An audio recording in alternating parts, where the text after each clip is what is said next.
Welcome to the Joy of Cruising podcast with your host, award-winning author Paul C. Thornton, a weekly conversation with the amazing cruisers featured in the Joy of Cruising books, comprised of The Joy of Cruising, Cruising Interrupted, new release, The Joy of Cruising Again, as well as other fun, informative global cruise personalities. It's the next best thing to cruising, hearing about cruising from the unique and diverse perspectives of Paul's amazing guests. If you hear about a cruise that interests you, book it at www.thejoyoфvacation.com or enter to win a free cruise for two. Again, www.thejoyoфvacation.com. We really appreciate your feedback, so leave us a text. Paul can't reply, but he may read your text on the air. Hello, passionate cruisers. This is Paul, and this week on the Joy of Cruising podcast, I am delighted to welcome back my co-host, Cheryl. Hi. For the first time since we moved into our new house, we are doing a podcast together. Some of you know the past several weeks have been quite hectic for us. We have been slowly moving from North Carolina to Virginia during that time. Weekly, we would drive a load of stuff to the home we bought back in September. Right in the middle of this moving process, we cruised for 3 weeks straight on 2 cruise lines. It was terribly inconvenient timing, but badly needed. Of course, both of these cruises were planned long before we decided to move. The first leg of our side-to-side cruises was on Holland America Line Rotterdam, about which Cheryl and I shared our reflections on episode 218, November 27. Second leg of our side-to-side was on the new Princess Cruises Star Princess. 5 days stopping at Amber Cove, Dominican Republic, and Grand Turk, Turks Caicos. There were 2 significant things about our cruise on Star Princess worth noting. First, it was our first time on Princess Cruises. Long overdue, we had originally scheduled our first Princess cruise on Sun Princess, as I really liked what I had been hearing, and I had hosted Alana Zingala on the podcast, who had recently completed a tour of the Sun Princess while it was under construction. We postponed our Sun Princess booking because there was one area of the ship, I think it was called Park 19, that wasn't completely finished. And by the time we learned that Park 19 was not going to be completed, we decided we would just cancel and wait to take our first Princess cruise on Star Princess. The second significant aspect of this Star Princess was that it was the host cruise for Dream Vacation, which is the parent company of our travel agency, The Joy of Vacation by Dream Vacations.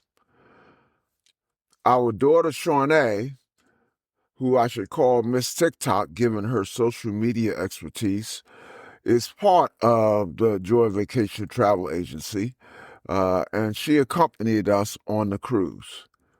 Her early Christmas present. Ha. So the 3 of us stayed together in an inside cabin on the Star. Not our preference, but when Star Princess was announced as the host ship for Dream Vacations, it sold out within days, and we had procrastinated in booking it because at the time we had not been travel agent owners for a year yet, so we weren't yet sure if we were going. But Star Princess was on our bucket list, so we got on a waiting list and decided we would take the first room that came available. When we walked into the room, it was fine, except for one glaring omission. It had 2 pull-down beds at the top, which was expected and would be fine for Shawnee. However, at the bottom, there was no double bed.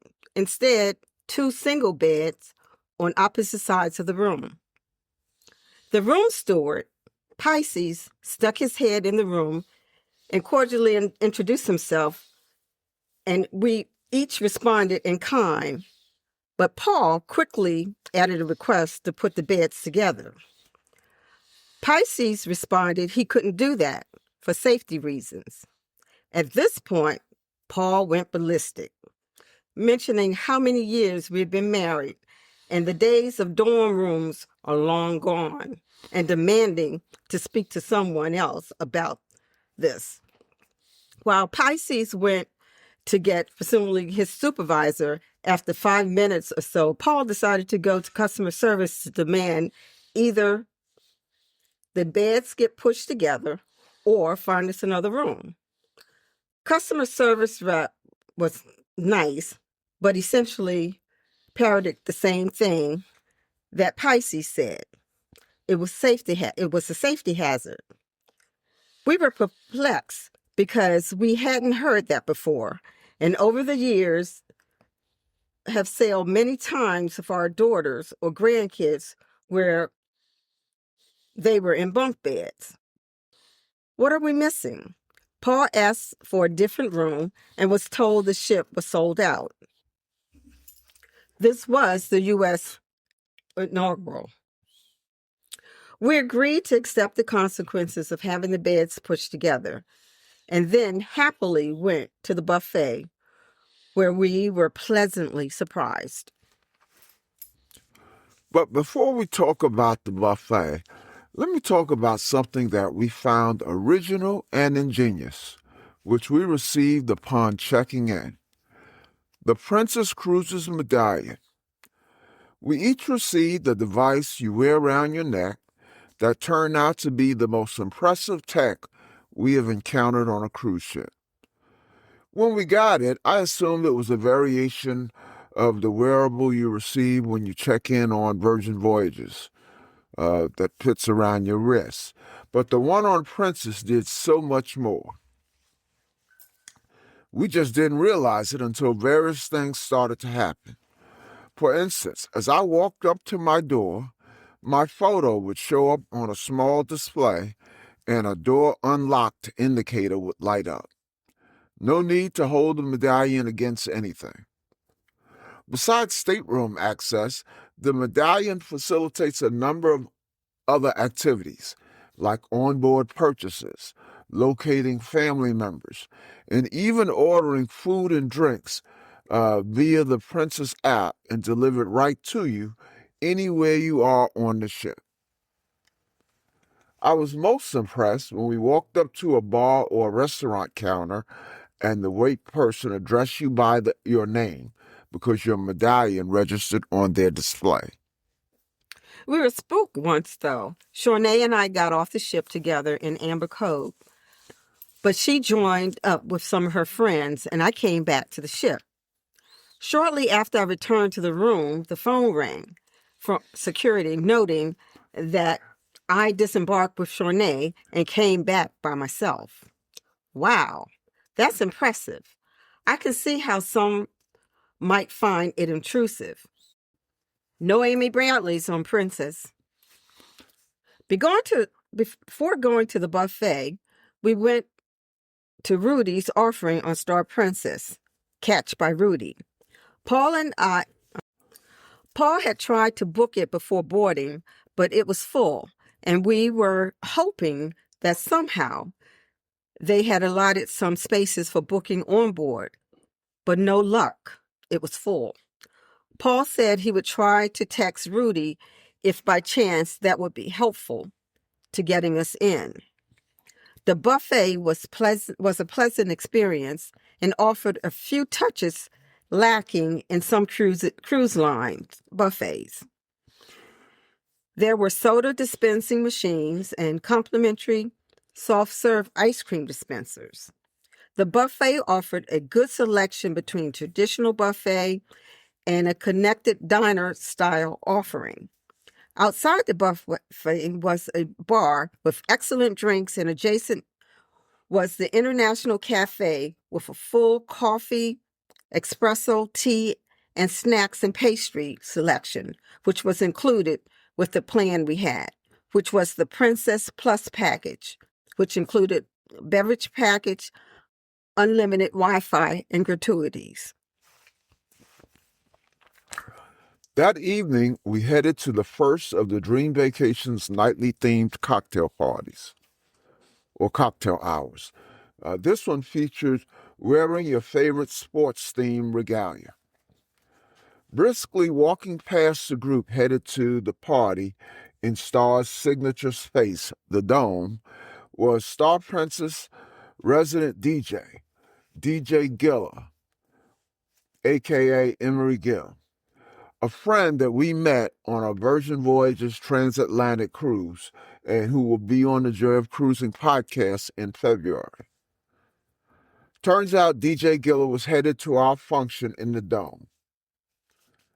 He was jamming, drinks flowed, and an aerialist came out and performed a dazzling routine on ropes extended from the ceiling. The first Dream Vacations party was a vibe. Then Cheryl, Shawnee, and I enjoyed a very nice meal at the main dining room. We caught a comedy show. It was a comedian who you could tell was constrained by this being a family show. He was very good with sound effects and mostly used that skill to satisfy the audience, but he kept publicizing his adult show, and I just couldn't help but feel that he was a fish out of water not doing risque comedy. Most of the days were spent at presentations from Dream Vacation leaders, various cruise lines, and land vacation purveyors, or seminars on a variety of travel topics. Paul did reach out to Rudy and shared that we were trying to get into Catch by Rudy. After a short exchange via text, Rudy told him to show the text exchange to the hostess at the Catch. I did, and she noted it in her paperwork and indicated they would call and leave a message if anything became available. One of our dinners was at Alfredo's, an upscale pizza restaurant. It was excellent, and I can't believe I am saying this, serves way too much food per person. Said differently, it is a great value if paid, but was included for us as a part of the Princess Plus plan. It includes an appetizer, which for each of us was maybe the best minestrone we had ever had, a whole pizza, which was a full size, not a mini pizza, and dessert, which Shawnee and I passed on, but Paul brought cannoli back to the room. Shawnee and I split a veggie pizza. Paul had a whole make-your-own pie consisted of white sauce, gorgonzola, mushroom, and anchovies. Alfredo's also offered a full bar and wine selection. Shawnee and I had wine, and Paul had Peroni Italian lager. We'll be right back.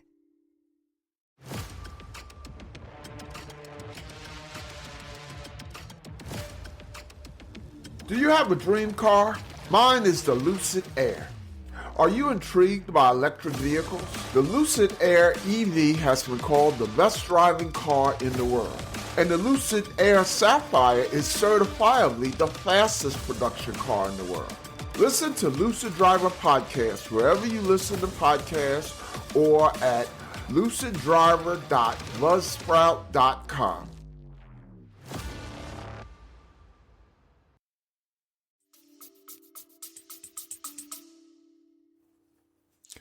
As good as the pizza at Alfredo's was, it was not the best pizza on the ship. We learned that the following day when we discovered the Lido deck on 17, which had an excellent layout. Of course, the pool, hot tubs, and bars were the centerpiece, but also was an area under protection from the sun with diverse seating arrangements, from lounges looking out at the ocean to large family tables to seatings for one or two, and a variety of eateries. The Lido Grill, whose burgers may be better than Guy's, Lido tacos, Lido greens for salads, and the best pizza on board at Lido Slice, which specialized in slices, and a special of the day. The day I found it, the special was a seafood pizza with mussels, shrimp, and crab. Man, was it good. Directly opposite this area, on the other side of the pool, was a dessert stand that specialized in giant ice cream and gelato desserts, which were included with Princess Plus. For our one specialty dining experience, we checked with the Catch by Rudy one last time on the night before disembarkation. Sure enough, they told us they could seat us in 45 minutes. We went down to the wire, but we got in, and it was well worth the wait. Shawnee and I had a surf and turf, and Cheryl had king prawns, which were huge, the largest I've ever seen.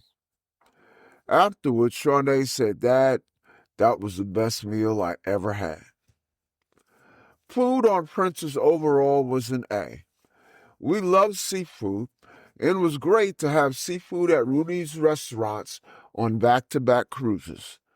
Rudy's Sail de Mer on Rotterdam, and then the Catch by Rudy on Star Princess. The ship itself was also an A.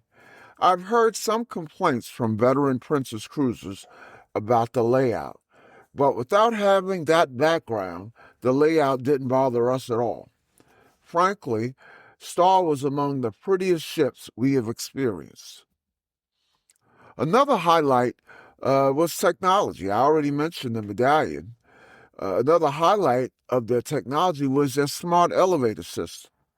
You have to try it to understand it, so I won't try to explain it here, but I can tell you no more stopping at every floor en route to yours, or worrying about kids coming in and indiscriminately pressing buttons. We will look to get back on Princess as soon as possible, probably Sun Princess, Star's sister, so that we can get more of the same experience. I mentioned back-to-back cruises for Cheryl and me. Well, my daughter Shawnee also was on back-to-back cruises, although her cruise before Star was not the same as us. Say something about it, Sean, and give us your reflections of Star Princess.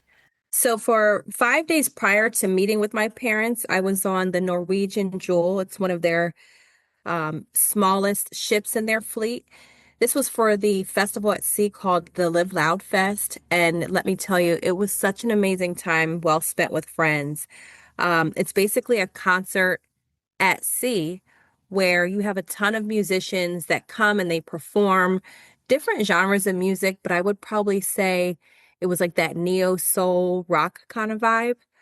Um, Great time. We stopped for a day in Puerto Plata, Dominican Republic, which was it was 10 out of 10. It was such a fun experience, to be honest with you. But I'll be honest, I did not know what was in store for the week to follow. The trip that I went on with my parents, which was the Princess Cruise Line's Star Princess ship. That let me tell you, that was on a whole different level. This ship, of course, it's like one of the top of the line in the contemporary cruise line. So it definitely had that elevated experience, which I would have to say that this was my first time experiencing that level of luxury on a cruise. But this one again, it was time well spent. We went to Amber Cove, Dominican Republic, and we also went to Grand Turk, and those two have now made the top of my bucket list as far as the Caribbean. Now, I know in Amber Cove, we went out together. The three of us went out together for a while, and then you ventured off separately. How was the rest of your day? Yeah, it was fun. So I'm one of those that's never afraid to just kind of venture off and get lost when I'm on a vacation. So I wasn't shy to do that at all. Yeah, so I roamed around for the first part of my day in the port, which was really exciting because I'd never been to that port before. But they have a lot of local finds as far as like custom made jewelry and clothing. just things that are really particular to the island of Amber Cove. So that was exciting. So when we decided to leave the port, Miss Cheryl and I, we actually ventured off and first did like a few photo ops. I remember there was this huge sign that says Amber Cove, and it kind of overlooks this backdrop of the Star Princess, which was really cool. Just to have that there in our scenery for our photos that we'll always remember. And then we also went about our day and we went to a local beach. It was literally just a 10-minute drive, if that. And we sat by the beach. It was a very low-key beach and very quiet compared to the other options that the cab drivers gave us. We knew that we didn't have a ton of time at that point because we had already spent some time in the port area. So we didn't venture off too far, but we were basically able to just overlook the water. I was able to have a quick photo op and we just sat there and kind of observed the scene and people watched for a few hours, caught some sun. We were able to get some local food, which was really nice, had a beer or two. And if you're not familiar, the local beer in Amber Cove is Presidente. So that's a new favorite that I'll add on my list. And then you have, local shops there as well. So you can venture off and see some of the shops that are right there. It's not quite on the port. It's directly off of the port about 10 minutes away. And so the pricing is more affordable than what you find at the port. I'm sure they have an influx of higher rates just because of a lot of tourists that come through there. And then we went to Grand Turk, which was really exciting. That was definitely on my bucket list. I learned a lot about Grand Turk. It's a part of the Grand Turk and Caicos Islands, which I never knew up until that point that Grand Turk is actually the smallest of the Grand Turk and Caicos Islands. So it's very separate. But it took about 45 minutes to see the entire island. Another friend of mine from the ship rented a golf cart, and he was my personal tour guide for the whole day. So that was really exciting just to see some of the local beaches in Grand Turk, have some of their food there. I will say I had a, a pretty interesting experience once I got my food in one of the small food trucks that they had there. We ended up getting a oxtail platter. I'll never forget it. I paid $40 for the platter. It was my treat. I wanted to say thank you for being my tour guide for the day. And then we took our platter and we kept it moving on the golf cart. And as we went to venture off and view this lighthouse, just like kind of like an excursion that he wanted me to explore while we're on the island, we came back to our golf cart and there were three donkeys that were eating our food platters. So even though I really enjoyed my oxtail food that I had there, I really didn't get to finish it, but it was a good laugh that I'll always remember having that experience. How about the ship itself? What were your standout experiences? Yeah, one of the standout features of my experience on Star Princess was just the ship itself and how beautiful it was. I feel like every detail was very heavily curated, very well thought out.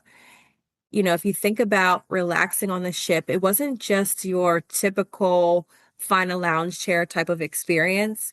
I mean, they designed this ship so that if you like to sit with friends and chat amongst yourselves, they have, lounge chairs that can accommodate a large group of people. Or if you're like me and you sometimes want to venture off and have a moment to yourself, they had really nicely designed sitting areas. And you would think, why is that so important on a cruise ship? But I felt like they were very careful in accommodating the different style of traveler.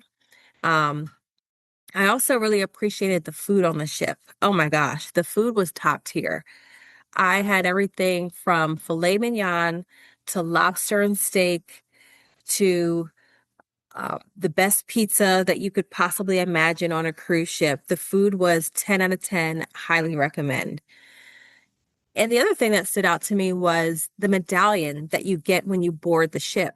So there's this cute little, um, it's, I don't even know how else to describe it. It's just like a little key card, if you will, shaped like a circle that you put around your neck. You can actually wear it around your neck or on your wrist. And this is something that recognizes who you are.